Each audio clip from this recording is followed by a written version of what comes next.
بخیل کے اندر وفا نہیں ہوتی، حاسد کو کبھی راحت نہیں ملتی، تنگ دل کا کوئی دوست نہیں ہوتا، جھوٹے میں مروت نہیں ہوتی، خائن کبھی قابل اعتماد نہیں ہوتا، بد اخلاق کے اندر محبت نہیں ہوتی۔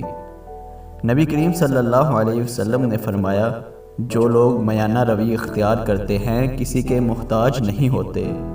امام ابو حنیفہ رحمۃ اللہ علیہ نے فرمایا، جو علم کو دنیا کمانے کے لیے حاصل کرتا ہے علم اس کے قلب میں جگہ نہیں پاتا۔ حضرت لقمان نے فرمایا، جب خلقت کے پاس آؤ تو زبان کی نگہداشت کرو۔ شیخ عبد القادر جیلانی نے فرمایا، اللہ تعالیٰ نے اشیاء کی حقیقت کا علم تم سے چھپا لیا ہے، اس لیے کوئی چیز تمہیں اچھی لگے یا نہ لگے اس کے خلاف نہ کہو۔ جو شخص تمہاری باتوں کو غور سے نہ سنے انہیں سننے کی تکلیف نہ دو، سب سے بڑا گناہ وہ ہے جو کرنے والے کی نظر میں چھوٹا ہو۔ حضرت امام علی علیہ السلام نے فرمایا، جس کسی نے مجھے ایک لفظ پڑھایا وہ میرا استاد ہے۔ نیک نامی انسان کا زیور ہے، جھوٹ تمام گناہوں کی ماں ہے، غصہ قابل ترین انسان کو بھی بے وقوف بنا دیتا ہے۔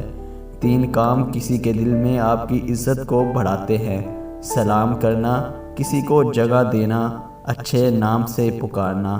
نادان لوگ دل کا چین لٹا دیتے ہیں دولت کے لیے، جبکہ دانش مند لوگ دولت لٹا دیتے ہیں دل کے چین کے لیے۔ جب یہ پتہ چل جاتا ہے کہ زندگی کیا ہے تو وہ بہت کم بچی ہوتی ہے۔ جو شخص نصیحت مان لے وہ بعض اوقات نصیحت کروانے والے سے بڑا ہوتا ہے۔